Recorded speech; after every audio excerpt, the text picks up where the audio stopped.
अस्सलाम वालेकुम नाज़रीन, प्रोग्राम गपशप। अच्छा जी, आज का ये वाक़या अभी हमें एशिया के एक मुल्क से मिला है। वाक़या कुछ यूँ है कि एक फैमिली थी, बड़ी अच्छी ज़िंदगी गुजार रही थी और अपने बच्चों पे बेशुमार पैसा खर्च भी कर रहे थे वो लोग। एक मुलाजिम था उनके घर में। वो जो मुलाजिम था उसको वहीं घर पे एक कमरा दिया हुआ था उन्होंने, एक साइड पे, और वहाँ पे वो अपनी ज़िंदगी गुजार रहा था।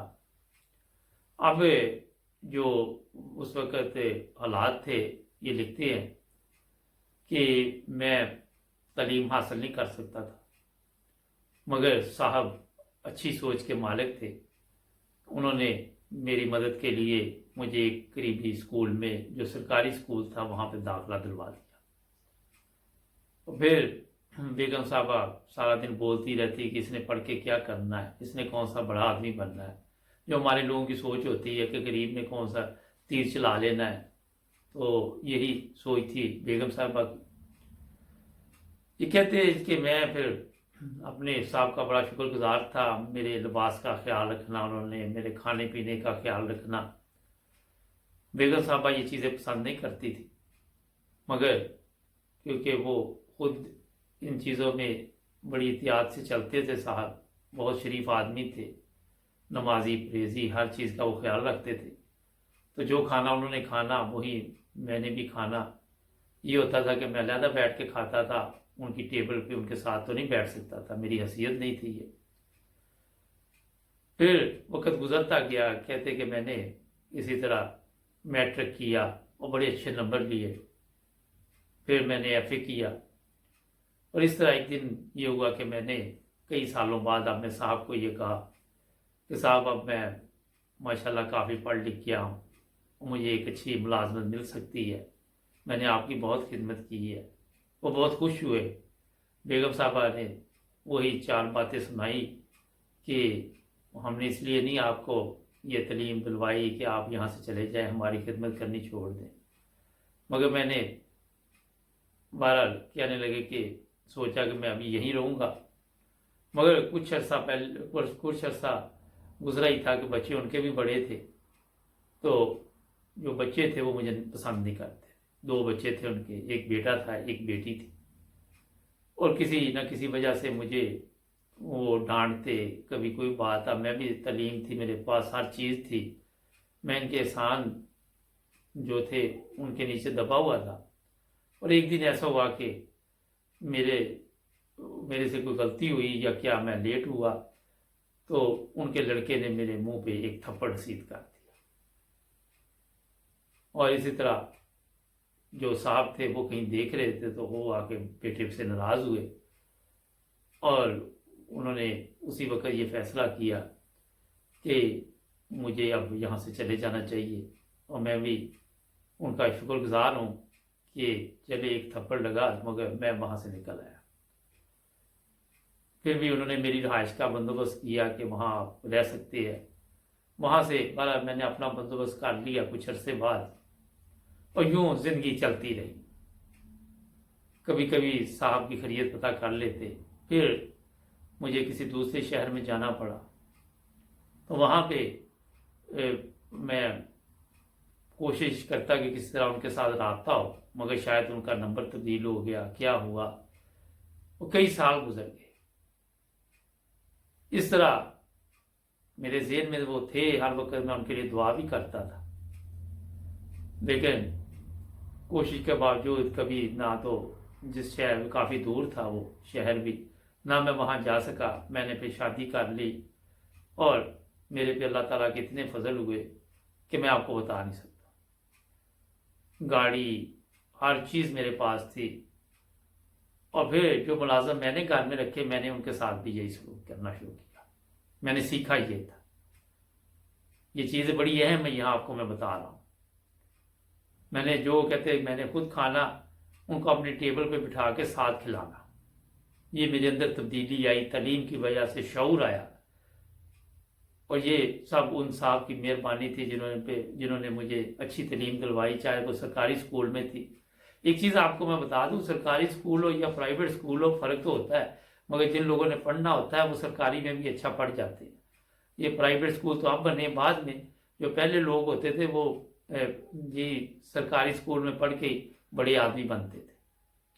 خیر، کہتے میرے ملازم بہت خوش ہوتے، میں ان سے پیار محبت سے پیش آتا، ان کو بھی میں نے اسی طرح جس طرح مجھے میرے صاحب نے تعلیم دلوائی میں نے بھی اسی طرح ان کے لیے اچھے اسکولوں میں بندوبست کیا۔ میری انکم ٹھیک تھی، پیسے کی کوئی کمی نہیں تھی، اور پھر آہستہ آہستہ میں ایک بہت بڑا بزنس مین بن گیا۔ اپنے علاقے کا کاروبار تھا میرا، میں نے بے شمار گھر خریدنے شروع کیے، رینٹ پہ دینے شروع کیے، دولت تھی، میرے اپنے بھی بچے تھے 2، اور پھر ایک اور امید سے تھا، میری بیوی امید سے تھی کہ ایک بچہ اور آ رہا۔ تو یوں بڑی ایک زبردست زندگی گزر رہی تھی۔ کبھی میں بیٹھتا تو اپنا وہ وقت یاد کرتا کہ جب میں ایک کمرے میں رہتا تھا، مگر وہاں بھی مجھے تمام سہولتیں دی جاتی تھی۔ مجھے یاد ہے، کہتے ہیں کہ سردیوں کے دن تھے تو میرا ہیٹر خراب ہو گیا، تو میں اس کو ادھر ہی دیکھ رہا تھا کہ سردی بہت ہے کیا کروں، تو صاحب کی نظر پڑی، تو انہوں نے اندر سے مجھے اپنے کسی کمرے سے کہا کہ وہاں سے اتار کے لے جاؤ ہیٹر۔ حالانکہ وہ میرے کمرے کے مطابق بڑا مہنگا تھا، مگر پھر بھی انہوں نے اس چیز کا خیال نہیں کیا۔ یہ ہوتی ہے انسانیت، جب اچھے لوگ، خاندانی لوگ جن کے پاس دولت بھی ہوتی ہے، ان میں پھر انسانیت بھی ہوتی ہے۔ یہ نہیں کہ دولت آ جائے تو آپ جانور ہی بن جائیں۔ خیر، پھر جانور اس لیے میں نے کہا کہ آپ نے دیکھا ہے وہاں پاکستان میں، جس کے پاس دولت ہے غریب کو جہاں دل چاہتا ہے وہاں مارنا شروع کر دیتا ہے، جہاں دل چاہتا ہے اس کو گالیاں دینی شروع کر دیتا ہے، جہاں دل چاہتا ہے جیسا مرضی سلوک کر دیتا ہے اس کے ساتھ، اور عام واقعات ہے وہاں پہ۔ خیر، کہتے ایک دن کیا ہوا کہ میں کہیں پہ جا رہا تھا، تو میں نے کوئی محسوس کیا کہ کوئی میں یہاں سے کچھ چیز خریدنا چاہتا ہوں، تو کہتے میں جب وہاں رکا تو مجھے شک پڑا جیسے میرے صاحب اور بیگم صاحبہ ہیں، لیکن میں نے سوچا کہ یہ ہو نہیں سکتے، کیونکہ تھوڑا فاصلے پہ تھا، مگر جو ان کی حالت تھی وہ دیکھ کر میں بڑا حیران تھا کہ یہ وہ نہیں ہو سکتی۔ لیکن پھر بھی کہتے میں نے سوچا کیوں نہ ان پاس جا کے دیکھا جائے، قدرت کی طرف سے بھی کئی دفعہ اللہ تعالیٰ بھی دل میں ڈال دیتا ہے۔ تو دیکھا تو وہ واقعی میرے صاحب تھے، وہ بیگم صاحبہ تھی۔ یہ کہتے کہ میں ان کی حالت دیکھ کے بڑا پریشان ہوا۔ میں نے جب ان سے سلام دعا لی، بات چیت کی، تو انہوں نے مجھے پہلے تو پہچانا نہیں، پھر انہیں پہچان کے تو بڑی گرم جوشی کے ساتھ ہاتھ میں لایا۔ تو میں نے پوچھا آپ وہ ہیں؟ تو وہ کہنے لگے نہیں، لیکن جب وہ بولے تو مجھے ان کی آواز سے پتہ چل گیا کہ میرے صاحب ہیں، اور میں ان کو فوری طور پر جب پہچان گیا تو ان کی جو بیگم صاحبہ تھی انہوں نے مجھے پہچان لیا تھا۔ وہ جان بوجھ کے یہ ایکٹنگ کر رہے تھے کہ انہوں نے نہیں پہچانا، مگر جب میں نے ان سے بات چیت کی تو پھر انہوں نے مجھے گلے لگا لیا، اور میں بڑا حیران تھا۔ اس سے پہلے کہ میں ان سے بات چیت کرتا، میں نے ان کو فوری طور پہ گاڑی میں بٹھایا، اور بٹھا کے تو میں اپنے گھر لے آیا۔ گھر لا کے سب سے پہلے میں نے انہیں کہا فریش ہو جائے، کوئی میں نے بات چیت نہیں کی، کوئی کسی قسم کی بات نہیں ان سے کی کہ آپ اس حالت کو کیسے پہنچے، اور پھر ان کو کھانا پیش کیا، ان کی خیریت کا پتہ کیا۔ تو میں نے سوچا کہ آج ان سے میں کوئی بات نہیں کروں گا اس موضوع پہ۔ تو وہ بہت خوش ہوئے مل کے، اور انہوں نے پھر جانے کی جب مجھے کہا کہ ہم جانا چاہیں، تو میں نے کہا آپ نے کہاں جانا؟ تو انہوں نے کہا مجھے پتہ ہی نہیں ہم نے کہاں جانا۔ ناظرین، یہ حالات آپ کو میں اس لیے بتا رہا ہوں کہ آج دنیا میں اس طرح کے واقعات آپ کو بے شمار ملیں گے۔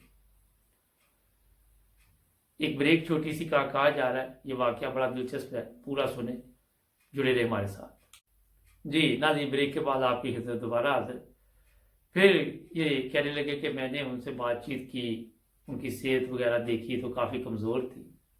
میں نے اپنے جو فیملی ڈاکٹر تھا اس کو بلایا، اس نے بتایا کہ شوگر کافی ہائی، ان کی میڈیسن وغیرہ لکھ کے دی، میں وہ لے کے آیا۔ میں کوئی بات نہیں ان سے پوچھنے کے لیے ابھی بھی تیار تھا۔ इसलिए कि मैं सोच में पड़ा हुआ था। फिर कहते 1-2 दिन गुजर गए और मैंने उन्हें बड़ा अच्छा कमरा दिया और वहाँ उनको कहा कि किसी किस्म की तकलीफ़ नहीं होगी। और 3-4 दिन बाद मैंने जाके महसूस किया कि वो कुछ कहना चाह रहे हैं। फिर बातचीत शुरू हुई कि आप यहाँ इस शहर में कैसे पहुँचे, क्या हालात हुए। फिर उन्होंने बताया कि हमारी बेटी एक हादसे में वफात पा गई थी और बेटा जिसकी हमने शादी बड़ी खुशी के साथ की थी, जब बहू घर में आई तो उसने हमें बर्दाश्त नहीं किया, उसने तकलीफ़ें देनी शुरू कर दी, हमारे खाने पीने का ख्याल नहीं रखती थी। हालांकि हमारे पास दौलत थी, सब कुछ थी, पता नहीं उसने बेटे के कान में क्या कहा, क्या कुछ बढ़ती रही कि आहिस्ता आहिस्ता सारी दौलत जो भी थी उन्होंने अपने नाम करवा ली।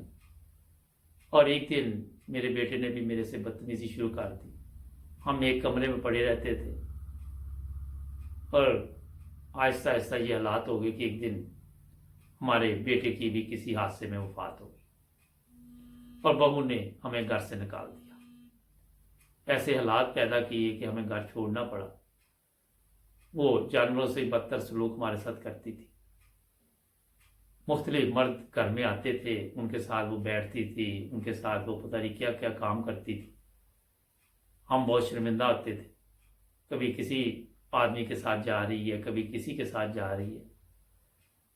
और फिर जब हम ये घर छोड़ के निकले तो इतने शर्मिंदा थे कि हमने सोचा इस शहर में रहेंगे तो मेरी एक इज़्ज़त थी, मेरा एक मकाम था उस शहर में रहा, लोग मुझे इज़्ज़त की नज़र से देखते थे। तो इस तरह हम इस शहर में आ गए और यहाँ पे अभी हम कल ही पहुँचे। एक रात हमने स्टेशन पे गुजारी और जो भी था इस तरह हम बाहर निकले कि कहीं बाहर निकल के किसी से मदद के लिए कहते हैं कि हमें कोई रहने के लिए जगह दे दे, मगर इत्तेफाक से आपकी नज़र हमारे पे पड़ी। दास्तान तो नाज़रीन इतनी लंबी है, जो तकलीफ़ें उन्होंने लिखी हुई हैं बहुत ज़्यादा है, लेकिन इतना टाइम नहीं, मुख्तसर ये आपको बता देता। तो ये जिनको जो उनके पहले मुलाजम थे साहब और जो मैडम थी, कहते मैडम बड़ी शर्मिंदा हुई कि मैं आपके साथ बड़ा कई दफ़ा ज़्यादती कर जाती थी। तो मैंने कहा नहीं, कोई बात नहीं ऐसी। इनका कहना है कि मैंने उनको फिर बड़े अच्छे के तरीके के साथ अपने पास एक घर लेके दिया और वहाँ पे उनके लिए एक मुलाजम भी मुकर्रर किया, इनका ख्याल रखे और इनकी खुराक का ख्याल रखे। अपने डॉक्टर को कहा कि इनका हर तरह चेकअप किया जाए और मैंने कोई कमी नहीं छोड़ी जिस तरह अपने वालिदैन का ख्याल रखते। तो ये कहते हैं जनाब कि फिर एक दिन साहब की वफात हो गई। अब जो मेम साहब है, मैडम है, वो हमारे पास हैं, वो काफ़ी कमज़ोर हो चुकी हैं, उनको मैं अपने घर ले आया हूँ और मेरी बीवी बड़ी अच्छी उनकी खिदमत कर रही है। हमारे पास पैसा है, दौलत है, सब कुछ है, कहाँ से आया, दिया तो अल्लाह ने, लेकर वसीला और साहब ने बनाया। बहुत दर्दनाक ये वाक़या है नाज़रीन, और इससे सबक आप खुद कुछ ना कुछ सीख सकते हैं। मेरा हाल आप ये बताने की ज़रूरत नहीं है कि जब आप किसी के साथ अच्छा करेंगे, किसी जैसे आपके घरों में मुलाजिम है उनके साथ भी अच्छा सलूक करेंगे, उनका भी खाने पीने का ख्याल रखेंगे, उनके लिए भी तालीम का ऐसा बंदोबस्त करेंगे जिस तरह अपने बच्चों का करते हैं, तो आप देखिए कि आपको शायद ऐसी ज़रूरत ना पड़े मगर वो किसी ना किसी की ज़रूरत बनेगी। ये मैं आपको बता देता हूँ।